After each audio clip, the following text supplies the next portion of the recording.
দেখি রং পেন্সিলটা কেমন, একটু দেখাও সবাইকে।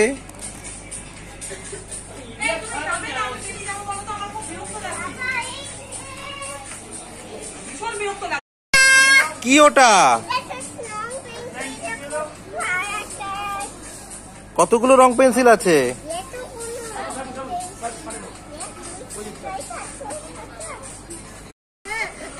কোথায় যাবে? শেষ করবে? কোথায় করবে? এই এদিকে এসো।